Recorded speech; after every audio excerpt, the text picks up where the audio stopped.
Hey, it's definitely good afternoon. Thank you for your patience. I know you've been here a long time. You actually listen to us and show up on time. Whoever would like to start, please identify yourself and proceed, please. My name is Jeremiah White, and I am the chairman of Community College of Philadelphia. Good morning, Councilman Clark and council members. Thank you for the opportunity to speak with you regarding the future of Community College of Philadelphia. I am, as I said, the chair of the Community College and chief executive officer of White & Associates. Joining me today are other board members, Chamika Fulmar Townsend, who is with us, Chamika. And we have a very strong and active board that's very engaged in the guidance and policy direction for the college. Community College, as you know, is answering and has been answering the call of the city, designing initiatives to combat chronic, stubborn poverty. The members of the board and I are not simply guiding and supporting the college. Rather, we are working to make higher education a vital resource that meets the urgent needs of individuals and neighborhoods. On the behalf of the entire Board of Trustees, thanks to Mayor Kenny and all of City Council for their continued support for the college. And with additional assistance, we can continue to provide and innovate to create new ways to provide activities, education that will change the lives and make the workforce stronger and more competitive in the city of Philadelphia. Thank you very much. Thank you. Doctor? Good afternoon, President Clark, who's somewhere, hopefully. He'll be back. And good afternoon to the other council members. My name is Don Generals. I am the president for Community College of Philadelphia. You all have our request, our budget request, yes, which includes an ask of $3 million above our existing budget. That $3 million will allow us to not have to increase tuition. It will enable us to expand our workforce development initiatives, which are an integral part of the mayor's plan for the city. It will allow us to continue to offer dual enrollment courses, which, as you know, provide students with an opportunity in high school to begin accumulating college credits. And finally, it will allow us to deal with increasing expenses, including the need to settle contracts for our staff and faculty. Today, I'm not going to read a lot. I hope that the best way to demonstrate what we do for the city of Philadelphia would be to bring a couple of students, examples of the work that's done there. You all know about Hasim Hardeman, who was a student originally turned down from Temple, came to Community College of Philadelphia, started in our pre-college programs, including our TRIO programs, and is now a Rhodes Scholar. I am here to say that Hasim is not the exception. He is an example of the thousands of students that we serve, and I brought 3 of those students here today. It could be 300, it could be 3,000, but I'm sure we don't have the time for that. So I'd like to begin with our latest Jack Kent Cooke Scholar, Ms. Jennifer Myers. We've had 5 Jack Kent Cooke Scholars in the last 6 years. If you don't know, that's the equivalent of a Rhodes Scholar for community college students. I believe it's a $50 or $40? $40,000 a year scholarship to complete her baccalaureate degree. I'm not going to tell her story. I'm going to ask her to tell her story and to explain to you how important community college has been for her. Okay, very good. Please identify yourself and proceed. Good afternoon. Good afternoon. My name is Jennifer Myers, and I am a proud graduate of the Community College of Philadelphia. I completed the Diagnostic Medical Imaging Program, which, like the other allied health programs at the Community College of Philadelphia, is very highly regarded.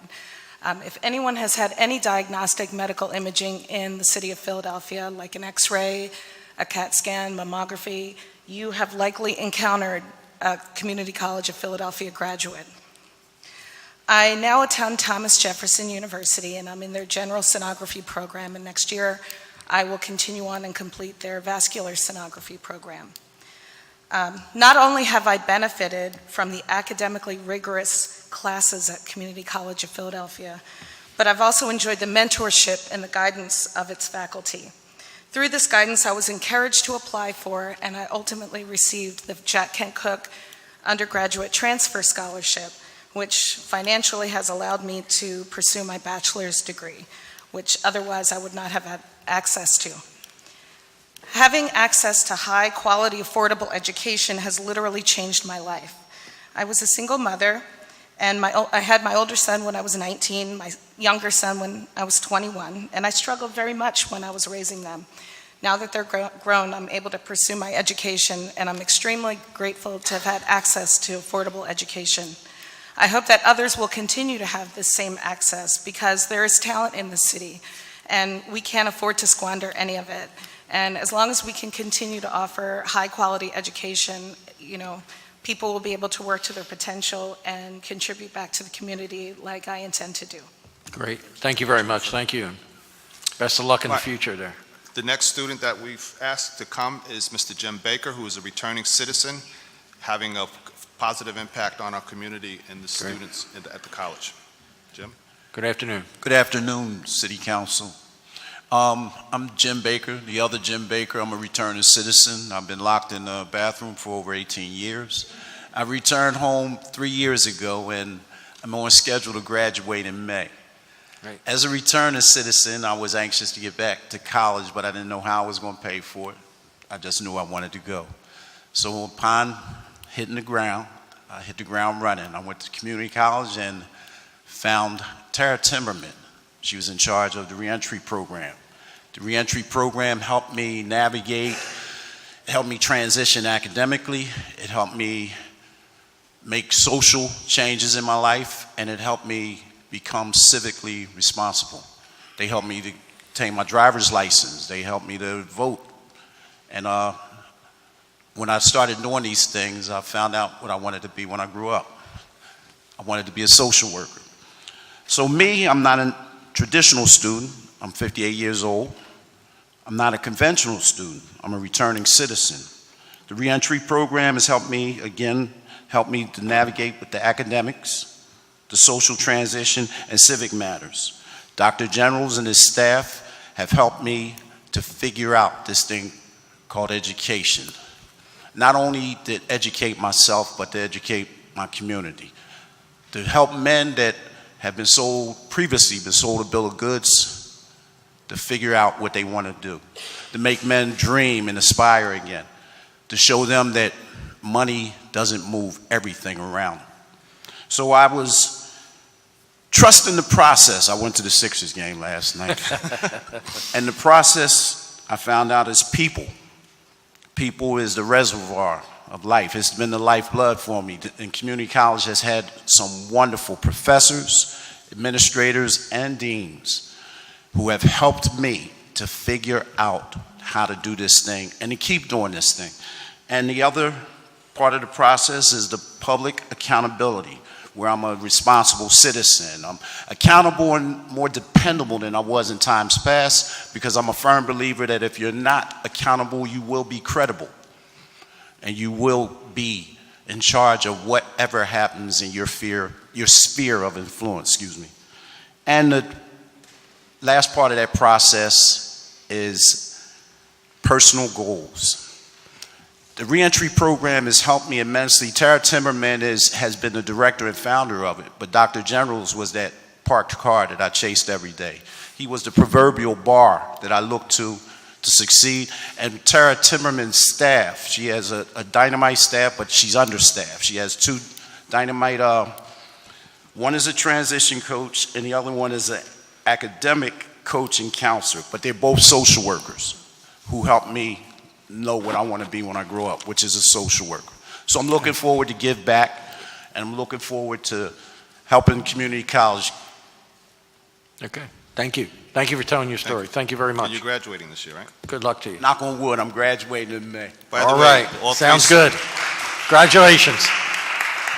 And finally, we have Jonathan Williams, a 21-year-old entrepreneur who owns his own business. He is graduating this year as well, but he is also a student who went through our Power Up program.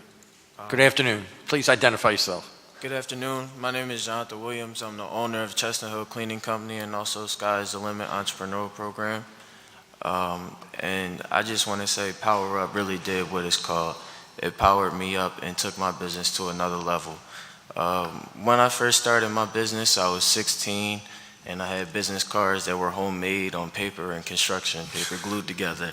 And I could say that Power Up really took me to another level in teaching me branding and teaching me marketing techniques and how to communicate throughout the city with other business people.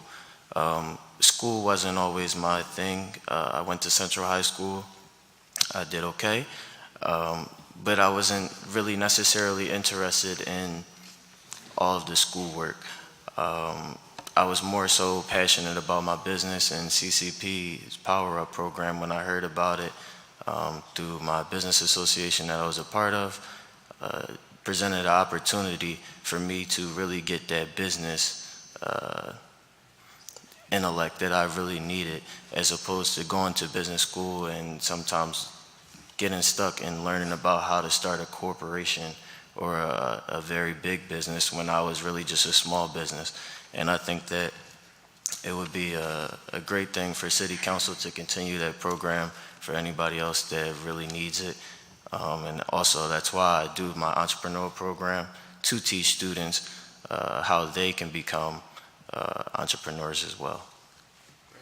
Thank you. Thank you. And good luck in your business there. Thank you very much. Thank you for So sharing. as you know, Power Up was a relatively new program.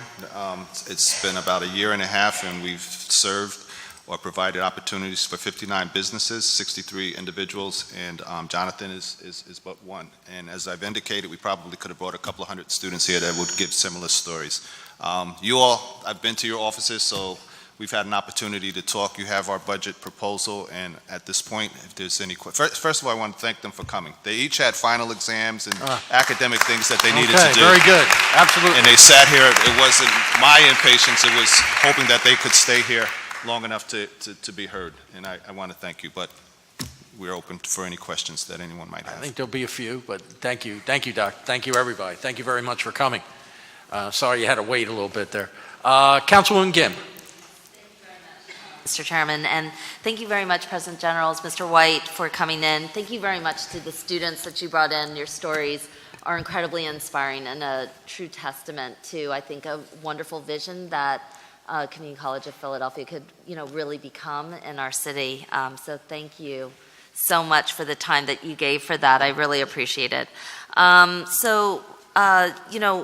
I very much respect the role that CCP plays in not only educating our workforce, and I support the funding for CCP. I do, as you know, have a number of questions about the ongoing contract dispute, and wanted to ask a little bit about that. The lack of raises for faculty and staff as the city continues to support the college, particularly, for any staff who make less than, for example, $15 an hour. But could you talk a little bit, the City University of New York recently reached an agreement that reduces the workload for community college teachers to the 12-credit workload that CCP full-time faculty currently has. At the time, CUNY said that the smaller workload was better for students because it gave faculty more time to meet with students, to give them the out-of-class support that many students need. And I bring up, City University of New York. I know the funding streams, significantly different, but because it's more comparable to our population as opposed to like a Bucks County, Montgomery County community college, which may have a higher course load. But could you talk a little bit about where things are and what the university or what CCP plans is its current situation right now and the status of this? I'm very familiar with CUNY. I just completed the evaluation, the Middle States evaluation for the Borough of Manhattan Community College, which is one of the CUNY colleges. The 24 credit load has not been ratified. They had a 27 credit load. I think it's really important for you to realize, for everybody to realize, that 27 credit load includes a required research requirement. So in order to retain their jobs, they have to do peer-reviewed publications, they have to write books.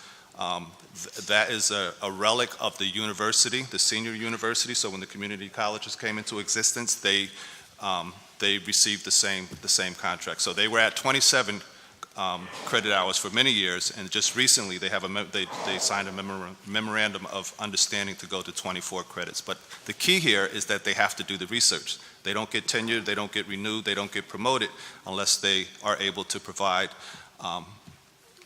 peer-reviewed, authentic research. So that's the big difference.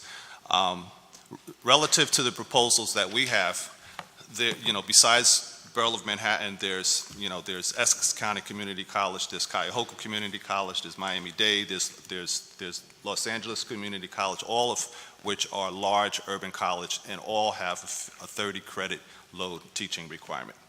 So the teaching requirement is specifically, that 30 credit is basically the standard. And the position that the college has taken is that in order to create a unified standard environment, intellectual environment, that we needed to ask our faculty to teach those extra two classes a year. Our reliance on the part-time faculty, we turn over about 100 part-time faculty every year.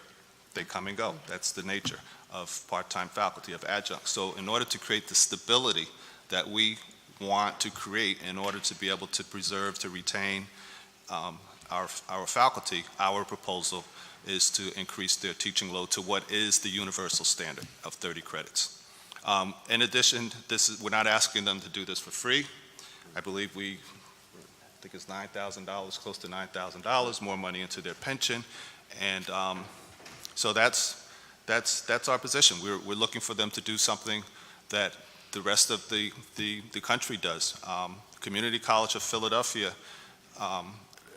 needs to work on retaining students and graduating students, and that's really what this is all about. The part-time faculty have one of the better benefit packages of part-time faculty. They're part-time faculty and they get health benefits. They have first right of refusal. There are a lot of amenities in that portion of the contract, but what we're trying to reduce is the superfluous, that 100-person turnover every year provides quite a level of instability that we're trying to do away with. In terms of increases, we've had increases on the table all along. We still have increases on the table. I think the increases are fair. They're consistent with what's in the area, what the school district has gotten. I actually think it's a little better than what the school district has gotten. And then, as you know, there are some retirement issues that we're trying to get concessions on as well. Yeah. Well, look, I understand that labor disputes are difficult. We went through one with obviously the school district of Philadelphia where teachers were not paid for almost 4.5 years, creating enormous vacancies and chaos within our system. I think we're still struggling, honestly, to recover from it. The school district chose to take an approach where, for example, they required givebacks for the maintenance staff, and now we have huge vacancies in maintenance as buildings in Center City pick up and provide much better pay than what we would be offering in a public school. And the consequence for us in our public schools is that they're filthy. They're very dirty. They're hard to clean up. The bathrooms are not doing well. And I understand that labor disputes are very difficult. For us, it is hard because we want to, I am a big supporter for CCP. I believe in your mission. I believe in your work. Your students are a testament to everything that we believe in and want to do in the city of Philadelphia. But the contract dispute is difficult, and it's creating a challenge. It's creating an environment where, what happens and what I shared with the district is that your own staff, who should be the largest advocates for funding for CCP, increased supports, making it the centerpiece of our city, and hopefully you'll get to a point where you're funded well enough that we can do debt-free or tuition-free if you qualify for it. I mean, that's my dream for CCP. But when the staff and you are locked into this massive labor dispute, it makes it hard to see that kind of unity that now comes to bear during budget time. And I felt like it was important to put that on the record. As I said, I'm very supportive of the funding request, but really do need to see some movement on the labor dispute. If you felt like the proposal to increase the faculty workload was resolved, are there any other major obstacles that would prevent you from reaching a contract agreement with the union, or is your proposal, is the proposal around the workload the only obstacle preventing the agreement from being reached, do you feel like? I think it's definitely the largest. I think there are some management rights issues that affect our ability to provide workforce development in the non-credit area.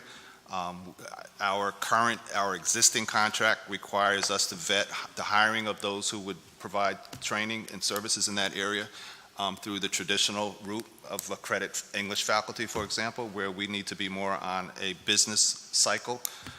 So I think there's some problems there. I think the retirement benefits, the faculty have an early retirement benefit whereby at 10 years and 55 years of age, they can go down to a half-time retirement and continue to receive full-time benefits. Full-time benefits is $30,000. Two problems with that. First of all, we can't afford it because we're paying for benefits that they're not teaching enough, they're not producing enough revenue to pay for the benefits.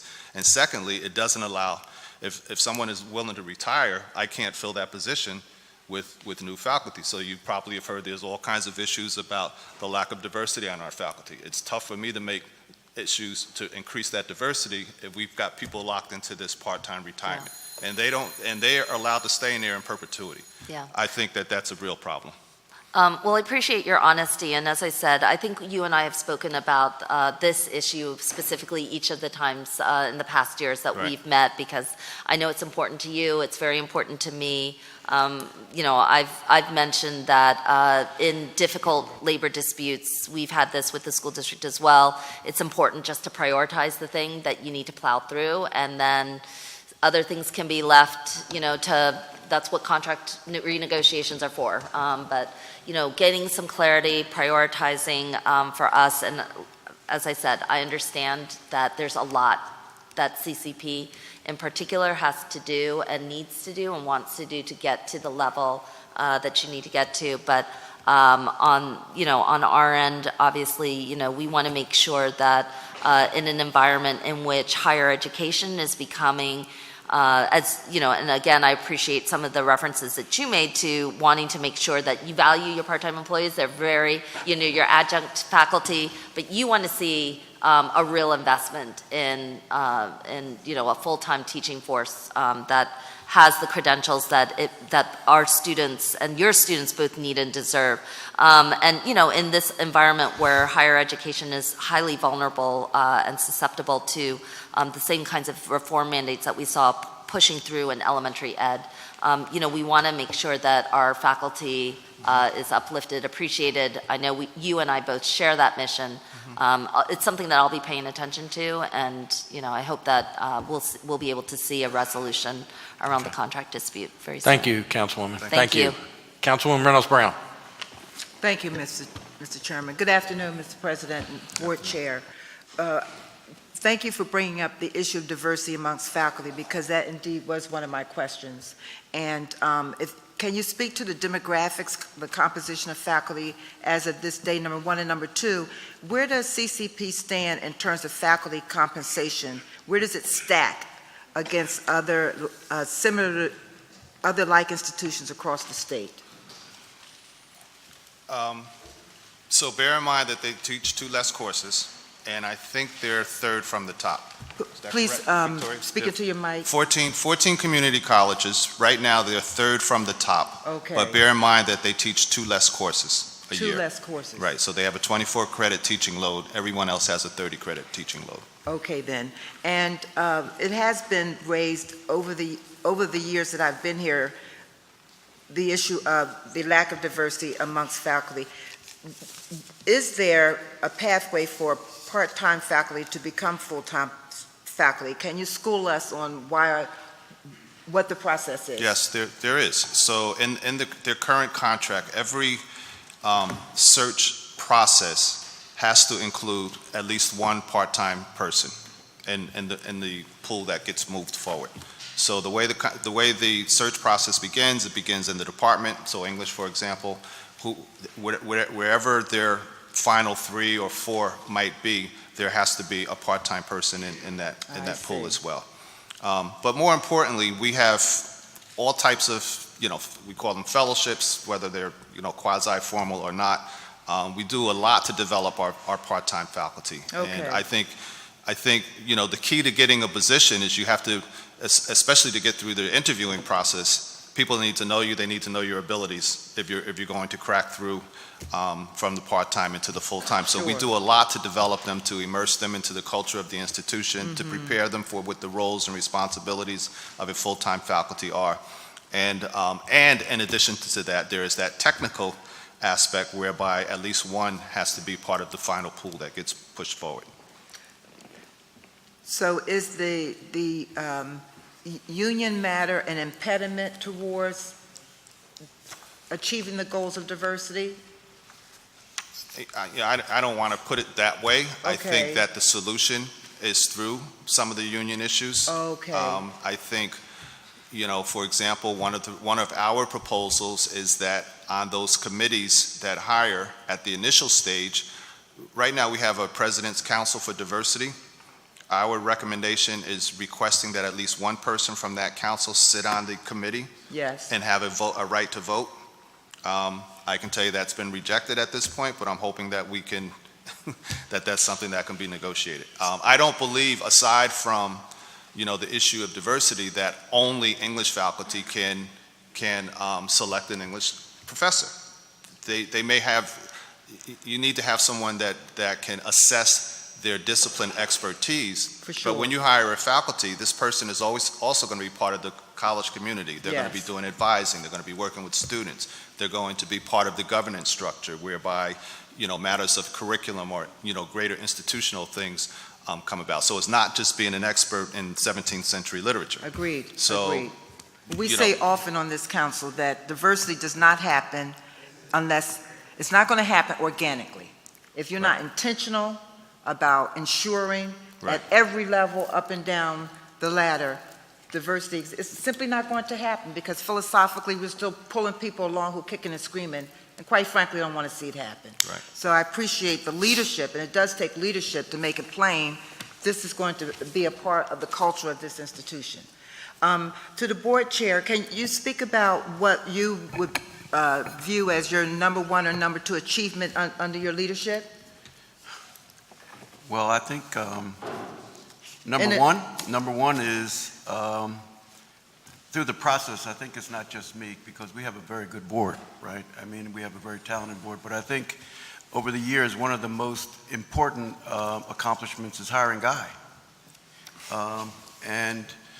Community college did a lot of things for a long time and moved things forward, but there was a need for a change to do things differently. And Guy came in with a understanding of urban community college education and what we needed to do, and the board got behind him and supported it, and we have a very good plan. We have a very good capital plan. Okay. And we've been very thoughtful about the union, the negotiations. We've been very thoughtful about that, and Guy and his team is actually, they're sitting here, they're actually leading that. And the board has a lot of confidence in them because we realize that we can't, when you take a look at the poverty numbers and Yes. the reports that have Yes, just come yes, out, yes. and the number, Helen brings this stuff up all the time. If we're going to be an actor in Philadelphia's revitalization and human capital building, we have to have the flexibility and the tools to do that.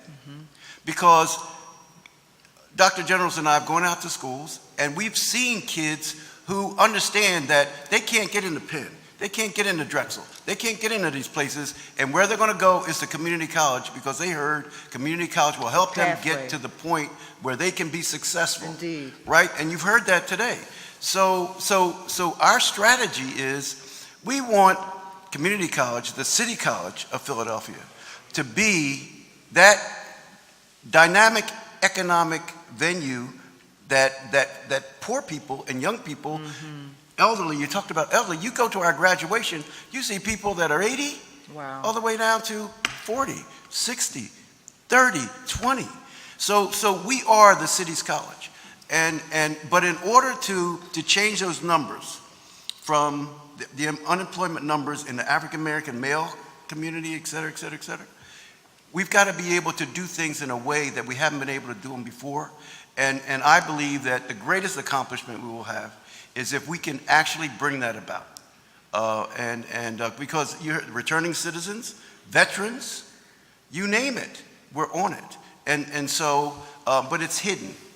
The last thing I'd like to say is this on the point is, and I think council can be helpful here, is that community college needs to be included in the serious economic strategy of the city.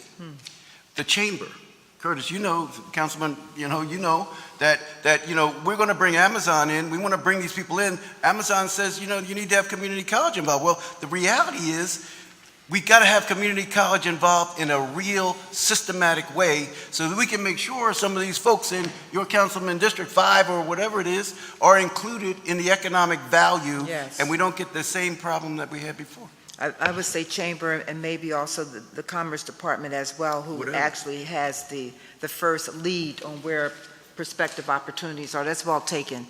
My office will act on that in the way that I'll let you know later. So does community have a program that intentionally focuses on attracting returning citizens, or did this gentleman stumble upon this opportunity? We do. We have a reentry program. Okay. Tara Timberman is a faculty member who is doing a phenomenal job, pretty much a one-woman operation. She's worked with the city's RISE program. She's worked with a couple of the other reentry programs. But as Jim said, she's a one-person operation. She's got interns from Penn, and she's got Temple and Penn. But we also have staff from there too as well. Yeah, How is it funded? I'm seeing one of the staff are here. Is it funded through a separate We do stream? have some grant dollars, but she is funded primarily through the college's budget. But we do see. supplement it with some grant dollars I see. over the course of years. And Any linkages with the DHS Achievement Center, Independence Achievement Center, which is the last stop for young people who are leaving the foster care system? I'm sorry, I didn't.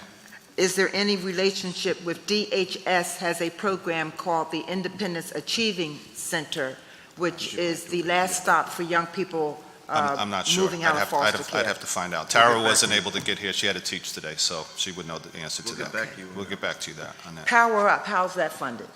Power Up was funded by City Council and the Mayor's Office. So the numbers is proving its Right. value. It's proving its value, and it's the beauty of Power Up, unlike 10KSB, which was much more regional. Power Up is about the small, privately owned, commercial corridor businesses, as you've indicated, as you've seen here. You'll see some of the posters around town. I mean, Yeah, I have. we're really starting to get momentum on Power Up, and it's been successful beyond what we expected. Well, kudos to your model examples of CCP graduates. Very inspiring. Thank you. Thank you. Absolutely. Thank you. Thank you, Thank you. Mr. Chairman. Thank you, Councilwoman. Councilman Jones? Just want you to know, Councilwoman, that Power Up, I had an opportunity to be their keynote speaker out at a graduation that was so inspiring. And, it was good to see the young man who represented a youth business. But my dentist, who I trust my teeth with, actually went to that course to sharpen his skills. Dr. Champion on 63rd Street to tighten up his new reality on how, business and health insurance was impacting his model, and it helped him reshape how he approached the marketplace. So community, for me, is the first rung of opportunity. That's right. For real people who have real lives, who have real jobs, many of them in my sphere in this building, that single parents that decided, I've raised my children, I'm going to take this opportunity to spread my wings, and where is there a launch pad for me? And it happens to be them. And over the years, I just want to tell you, with your stewardship and leadership, the diversity, the non-traditional nature of education has evolved through your management. You are phenomenal. I had an opportunity yesterday to go out to Montgomery County Community College. It was bigger, it was wider, wasn't better, and it wasn't urban as you guys are. When you talk about returning citizens, it recognizes the changing demographics and the fact that there are no such things as throwaway people, that everybody deserves a second chance and even a third chance to get their life right. And so when you bring those rungs down, where average people can reach them, I give you kudos. And more important, we're going to give you some money so that you can do more of that. Now, keep in mind, we're going to miss Lynette. Ditto. But you ain't got to bring the bully to my office no more. She made her point. I made my appointments because, I was scared not to. But bring these young graduates in. Bring these examples of entrepreneurship, reentry, diversity through healthcare, and opportunities into these new eds and meds jobs. You touched on it, that it is an economic. If Amazon came here, it would almost be like we would be scared to death. Oh my God, they actually came. Because there would not be clear pathways from barbershops in my district to opportunities 100 grand plus in Amazon. The truth be told, there might be an opportunity for the entrepreneur to clean up after the executives in that building, and I'm not minimizing that. That's good money. But that's not the only pathway to the middle class and upper middle class. And so we have to create as many of these pathways, traditional and non-traditional, as possible. So I'm off my soapbox. Lynette, hopefully that was satisfactory for you. But what I want to talk about and drill down into is these connections between schools like Daroff on Henry Avenue and how we move pipelines into that, and Overbrook, my alma mater, which I know Lynette has been struggling with because a lot of times our administrators in high schools are so beset with climate protection or these young people, they don't have an opportunity to plan 6 months, a year in the future. They're busy putting out fires today. So my question becomes, with community schools, with what you're doing with economic development pathways, how can we get a think tank of what a high school today to create in 4 years a job for a graduate tomorrow? That's my question. So I would say that is a very ongoing conversation, discussion. We do lots of work in recruiting students while they're still in high school. We have many programs that enable students to begin taking college-level credits while they're in high school. We created the middle high school model in Parkway Central, whereby students who are now freshmen, rising sophomores, by the time they're seniors, they will graduate with a high school and an associate's degree. The component parts that we're adding to that are the businesses and the industries, because we want them to be a part of this pathway construction as early as a freshman and sophomore in high school. So there are some conversations that have to do with that with the Parkway Middle School. It's, they're not just at-large courses or general education courses. They're focused on particular tracks, career tracks. So an example, I don't mean to interrupt you, but the bell's going to ring. We were up at Randolph Votech the other day. There were 6 or 7 welding engineering companies that had literally donated equipment to the school so that they could tailor-make a worker for their near future. But there is missing components that I believe present an opportunity for community to fill some of that. And if there's a requirement for me to have a certain amount of college credits to get this job, you could reverse engineer a curriculum tailor-made for that kid and that youth and that particular industry. I want more of that. These welders, be honest with you, this class, this is the kind of kids that if you were going to the 7-Eleven You might go to the Wawa next Right. door because they look like Right. regular kids. Right. But when the instructor asked them to know on a blueprint what the double weld diagram was, they was like ABCs, they knew it, Right. which is a rarity for a lot of welders. They know how to make that weld. They cannot identify it on a blueprint. These kids, the first graduating class of about 15 of them, all of them had job offers before they graduated. Right. All of them. And the classes subsequently had multiple jobs. They were picking, well, I don't know if I want to do this with that kind of responsibility. So my point is, there are real jobs with real kids that need a real curriculum Right. to get them there.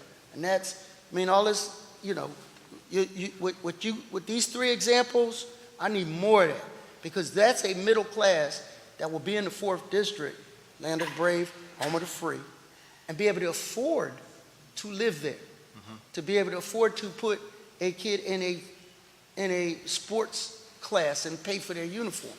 That's the kind of neighbor I want. So So so philosophically, I believe we need to move towards a K-16 model, whereby these types of programs do happen organically. They don't happen as one-offs or supported by grants, that it's built into the DNA of the school district and the community college. I believe Bill Height believes that as well. He and I meet on a monthly basis.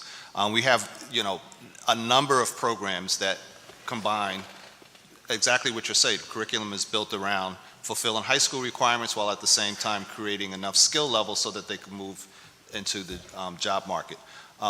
Probably the most recent example, I mean, we're at the very early stages, there was a stop and start, is the P-TECH program that we're about to embark upon. This is in part supported by IBM. It's tech, coding, it's high school to college, and specifically community college. Auto Tech, right. We partner with the workshop school for Auto Tech. For our Auto Tech, we Out have west? a huge, West Philadelphia, near our campus on 48th Been there and with Market. you. Right, so we have proposals right now. We received $1.5 million from the state. We've got another application in. The mayor's office is helping us. Hopefully, we can turn that 10,000 square foot into a 30,000 square foot model Auto Tech program that will allow us to further facilitate. Auto Tech, again, as we all know, is not, the greasy shops that we used to go to. They're high tech, they're very innovative, there are a lot of collateral technologies. If you don't want to go into auto technology, you can go into robotics or other areas that support the auto tech field. So cars of the future, cars now and cars of the futures are really computers on wheels. And so our auto tech program really needs to scale up in order to be able to provide that training opportunity, and we have to do it in conjunction with what the school district is doing. So we have lots of programs that are dealing and combining these types of training programs. We just need to do it writ large. We need to do it. So I'm really scalable excited side. that you said that, and I'm glad it's on the record. In our travels up there, there is a direct pipeline from Randolph to the City of Philadelphia's Vehicle Maintenance Department. Direct pipeline, right? It is, and we've been harping on this for now 10 years. But guess what? The needle is moving in the right direction when the commissioner says 15% of their workforce now comes from that one program. We're moving in the right direction. Multiply that by the gas works, gas commission, SEPTA, Right. water department. If we just, charity begins at home. Design it. This is a town and gown city. If we start to reverse engineer these careers, and what is beautiful about this, at that school, you don't have to tell a kid not to cookie, because he can see, or she can see, their future in front of them, like it's a real opportunity for them. Right. You don't have the same level of violence, Right. because they understand I got a future. Right. I'm not gonna mess it up. Right. And if we could paint that future for them with your guidance, what a wonderful world it will be. Thank you, Madam Chair. Thank you, Councilman Jones. I do want to underscore your description of how the leadership there has cast a net wide to invite and recruit anyone who wants and deserves a second chance. It really is commendable and should not be understated. I would urge you to do a formal letter to the chair of the Greater Philadelphia Chamber of Commerce, as well as to the leadership there, and state in the way that you describe, Board Chairman, why it's imperative that CCP be at those tables when it comes to workforce development. It starts with a letter, and then the all-important thing called follow-up, which you do well. But I will go on record to say that several members of council will do the same, because that really does need to resonate at all levels of the chamber council. Councilman Green. Thank you, Madam Chair. Good afternoon. I want to thank Community College of Philadelphia for the work that you've been doing under Dr. General's leadership and Mr. White's leadership as board chair. Also want to congratulate on the record my friend Lynette Brown-So on her temporary retirement from this location. She's already moved on to a new venture, well, going back to an old venture that she had before. But I just want to ask just a few quick questions for the record. I know that CCP has been working with Exelon regarding a gas workers training program, and you've had a couple cohorts that have gone through that program. I know from my recollection, the cost of that program I think is about $5,000 per course. And what steps, I mean, one of the things I'm trying to do as chair of the Gas Commission is let more and more people know about the career opportunities on working on gas lines. It's not for everyone, but it's definitely for those who are interested in how to expose more people to that. I'm just curious some of your thoughts on how we can broaden the pipeline of people that can come into this program could have the opportunity to enter into these careers. So we've been working very closely with PGW, and we receive state dollars to support the existing program. I think ultimately folding that into our overall goals of expanding advanced manufacturing and workforce development is the immediate response to that.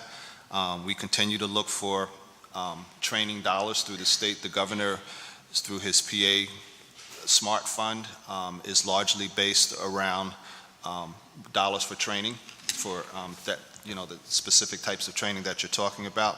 So we'll be looking at opportunities to support it through that. That's $52 million that are going to be spread across 14 colleges, but we should be able to get our share of it. Part of the goal, the strategy with expanding out in the West, which is now our Autotech. Autotech will be the anchor, but we also plan to move, right now, our manufacturing, welding, and the other megatronics, all of those types of technical programs, we're leasing space with the school district. And our hope is to move that space into this mini campus that we're hoping to be able to create. And I think, with a combined effort of state and grant dollars that we know we can get. One of the things in my years of experience, in order to receive federal dollars, Perkins funds, you have to have equipment, you have to have the ability to provide the training. I think what we're doing now is building the infrastructure that will position us better so that we will be able to get a regular appropriation of Perkins dollars that will help us to expand in those types of programs. Outside of Exelon. And it's also part of what we're asking here is, so that we can expand some of those programs. Outside of Exelon, what other entities are providing any resources? Is PGW, PSE&G, or UGI? My understanding that it's only Exelon right now providing dollars for the program, but have there been any conversation with any of those other utilities within the region? I know Carol's here. No, I don't think so. I see Carol's nodding. So. She's running that program.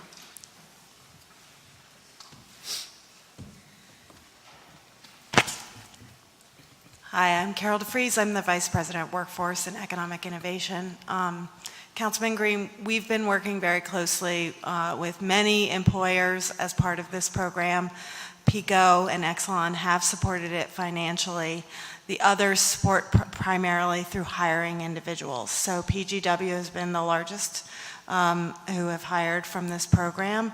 And many of the subs of PICO and PGW are also at the table. Utility line services, Riggs Distiller, Henkels and McCoy are some of the other companies that have participated, but they have not financially supported. PICO's support has been primarily through equipment, and we also benefited from a state grant to purchase our own equipment.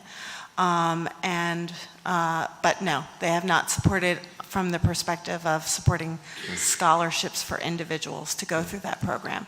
We have received support from Philadelphia Works to provide funding for individuals to go through that program. Okay. And the individuals who are being hired by PGW, are they going into Local 686, if you're aware? I can't answer that question directly. I can find out for you. We know that basically PGW has a huge employment need, and they have urged us to run as many classes as we possibly can so that they can hire as many individuals out of the program. Okay. Yeah, it would be good to know how many employees are coming into PGW through this program, and also how many are going to 686, as well as one of the conversations we're going to have at the Gas Commission and PGW level is in reference to financial support. We could talk about that, as well as from some of the other entities in the region like UGI, PSE&G, who are all of the utilities from as far north as Boston to probably as far south as Richmond, all have a major need for workers for gas main, because we all have decades of gas main that need to be repaired, and that's something that we're all fighting time to get ahead of any possible gas leak, which could lead to a gas explosion. On a separate note, I know on the water side, the water department and most of the water utilities, both on the public sector and the private sector, have the same need. In fact, they actually have even more main than a lot of gas utilities. So like an Aqua America, American Water, Philadelphia Water Department. So this could be an opportunity to replicate a similar program. Ultimately, though, there's a cost to doing the program. I mean, CCP doesn't have the resource to do it gratis. So I've been trying to think of different ways to bring in some additional dollars, and I will try to follow with both PGW as well as some of these other utilities, at least on the gas side, to see if we can come up with some additional resources. A segue question in reference to, I know you have a relationship with the Carpenters Union, that for their training program, I believe they receive about 16 or 18 credit hours at CCP. And I was curious, is that similar to other labor unions? Because I know some labor unions have their own internal accredited associate's degree program, and I was curious where that program currently with the Carpenters Union and is under a multi-year contract, and is there any opportunity to expand that with other unions as well? Sam, do you know the answer to that?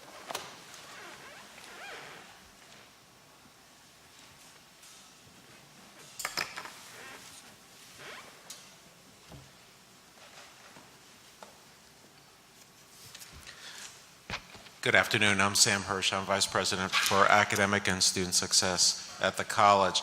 We have what we call Technical Studies program. That's an associate degree program where we've carved out a certain number of credits. It's considered like a block credit of courses that are equivalent to work experience, or in this case, courses that have already been taken. So those agreements have been worked out already and are open to other unions as well. Okay. The reason I'm saying that, a number of in my role as labor co-chair for Democratic municipal officials, I have visited various training centers for a lot of the different labor unions. Some have their own accredited programs, whereas you go through the apprentice program, which may be 4 years. I know sprinkler fitters is 5 years, but most are 4 years. Some are accredited at the state level, so that way when you finish your apprentice program, you actually have an associate's degree. Others are looking to partner with community colleges. Some, through their international, have a relationship with a college university, sometimes outside of the region. So I think this could be a good opportunity to get more people involved with Community College of Philadelphia in reference to getting degrees and opening the door and the pathway to CCP. I think once people get their foot in the door, they'll be more aligned to take additional courses. I don't think people have a perspective on the amount of training that occurs in the building trades, especially for their journeymen.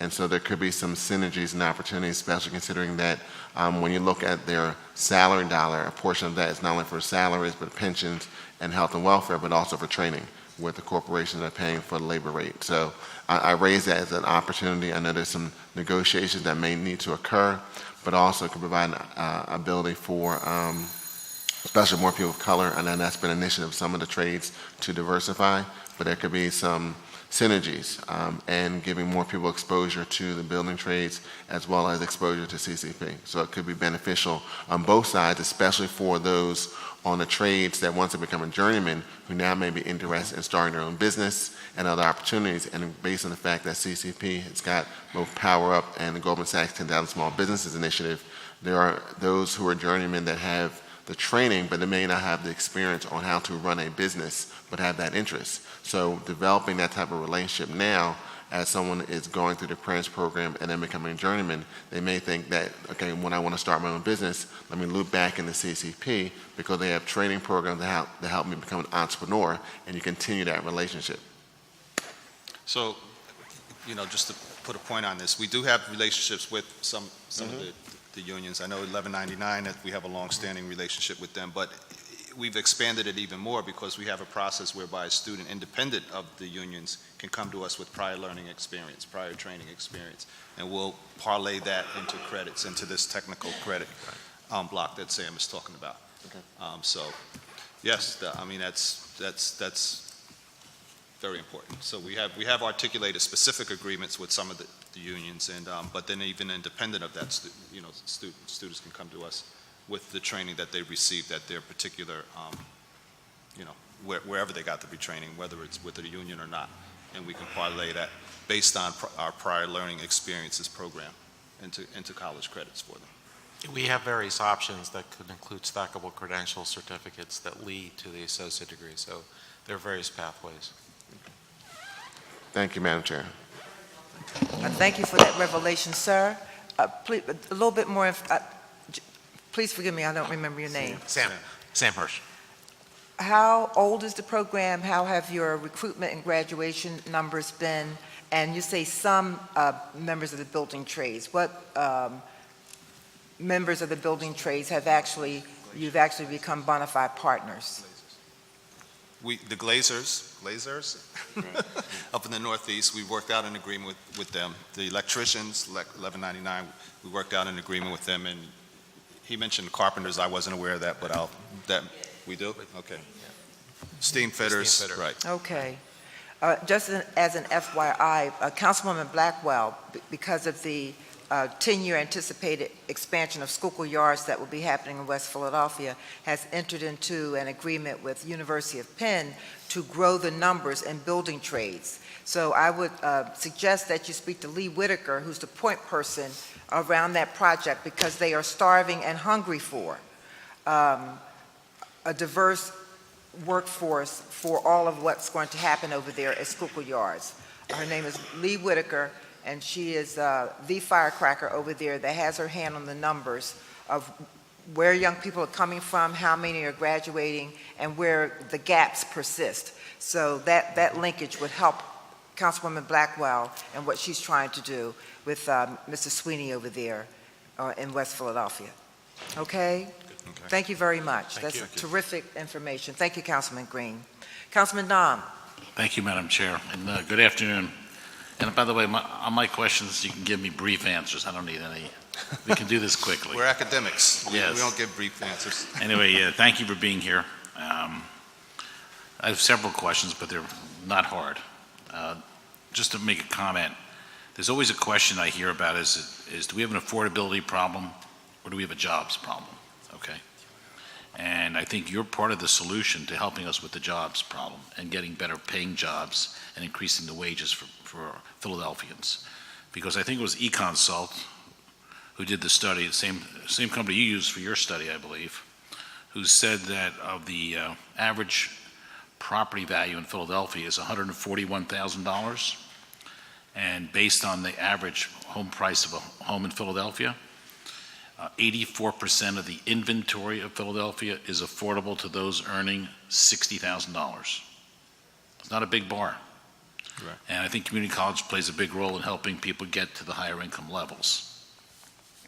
And so in that light, I have a few questions I wanted to ask, and that is, do you have courses where you're actually teaching coding and specific tech courses, and are you connected to our fast expanding tech community? Is there any benefit we can offer to help connect our community college enrollees with the tech community in Philadelphia?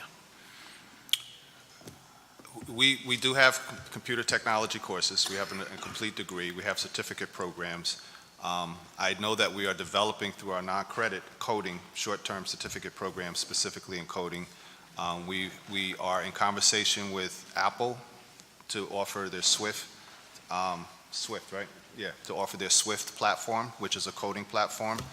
And so whether or not we have relationships with the tech community, I think that would probably be a stretch to say that. Right. But Well, if you need help with that, like it. PSL, Philly Startup Leaders, and some of the other, we have some great tech companies in our city. I'd like to see community college get engaged with them, and they get engaged with community college because they're hiring people. And of the economic job multiplier, meaning for every job we create, how many more jobs are created, is 5 to 1 in tech.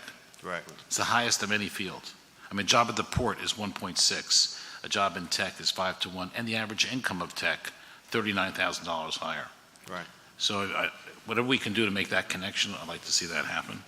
My other question has to do with, I think Councilman Jones mentioned this, or maybe you mentioned it, I think, Dr. Generals, the connection of K through 16.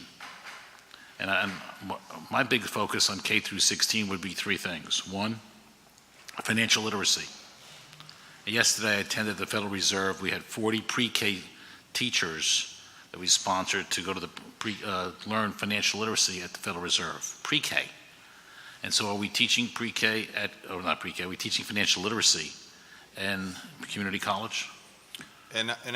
So of course we have a complete business suite that focuses on finances and things of that sort, but in a more general ed way, we incorporate it in our freshman year experience courses, because so much of what students need to know to be successful is how to manage their dollars. Absolutely. So the answer to that is yes, we need to do more. We need to expand it across the curriculum. It's only in that freshman year experience as a general ed requirement, but it's also if you're a business major, you obviously have to take. But I would say if you needed to expand that more and you need to come back to us for more even funding for that, it's worth the investment.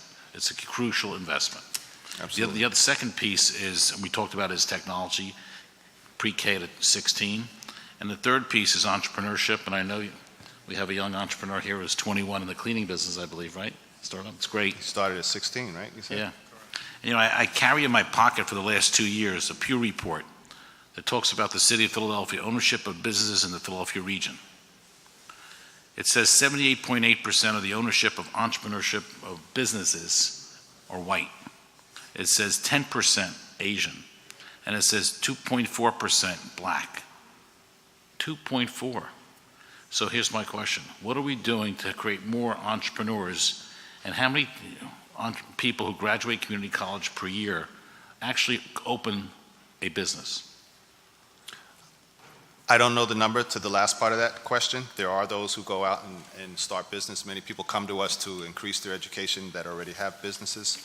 I think placing a focus, Vice President DeFries was here. Her title is Workforce Development and Economic Innovation, and the purpose behind that was to create programs like Power Up that would foster an opportunity for both startups as well as those who are, barely making it, and to engender more of an effort in the entrepreneurial sphere. We've got a lot of work to do that. I'm convinced that part of the answer to the 26% poverty rate has to be businesses, private businesses. We're not going to find enough jobs to tap that down. People need to create businesses. So, we're doing some redesign in our business programs to focus more on entrepreneurship and business startups. But a large part of it is our non-credit. A lot of people want to start a business. They don't necessarily want a degree. So we think through the non-credit. You can get a certificate. You can get the training. Power Up is the model that we're using right now. Power Up is really more designed for people that have already started. We need to move it towards startups, help people to start up, and I think that's the next phase of that. But is And there I a think degree, that will- is there a degree in entrepreneurship that we No. could offer? It's a degree in business. The Business. certificate? Okay. Because really, opening your own business is the backbone of our whole economy, small business. We have a certificate. Let me qualify that for the Okay, record. all right. If we could move more towards that, I think it'd be good. Absolutely. Two last comments. One is, was it Mr. Baker, who went back to school, right? Congratulations, by the way. That's amazing. And my question is, 'cause I visited our correctional facilities on State Road back in December, and we now are down to 51 people there, which is great, down from 8,200 2 years ago.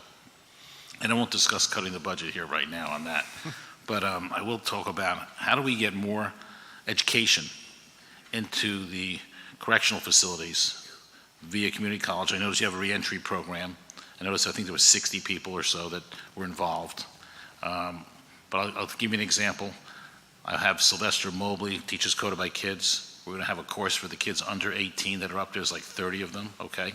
So we're going to teach them coding. We're going to have a course for adults teaching them coding. How do we get community college to teach courses on site there? We may be doing it already, but how do we do more education to change the behavior? We had programs there. I believe we phased them out. Did we phase them out completely? I know we did. We were doing training there. Well, you don't have to It was give me a the long answer time now. ago. No, but I know the conversation right now is that, I don't want to, you're dealing with another bureaucracy to do this, and there's all sorts of rules, and the people that had been doing that, Tara Timberman for one, felt that it was too complicated, that the outcomes were not what the investment desired, and that it was better to do it the way we do it now, which is, once they're Once they come released. out. Once they're released, yes. But, I'm open to the conversation if we could figure out a way to do it in a way It'd be great that's- to do it there while they're there. I mean, Yeah, they're- absolutely. They're And doing that's- nothing there, basically. At least they'll be learning, and when they come out, they'd have a trade or an occupation or a job. It can work. I mean, my previous job, we had a prison But program. you see, to me, that if you came to us and said, I need $1 million, or I need $2 million. We can do that, right. Right, to set up courses. Here it is, right here. That's right. But you see, That's why I have my for pen. us, it would changes their life, and the payback is unbelievable, by the way. I have Forget to the get, payback. I don't know the reasons why we stopped. I heard there were problems. I can get back to you and Okay, find out for okay, sure. great. With- Let me just give one last point I want to mention. I heard some conversations about the union contract, and I would say from my perspective, I think you're all doing a very good job. And from my perspective, I would stay out of that union contract negotiations. We hired you to run the community college, and you should run it. And I will say this, it's not easy to stand up. It's much easier to give in. So thank you for standing up. Thank you. Thank you, Madam Chairman. Ditto on all that Councilman Don has articulated.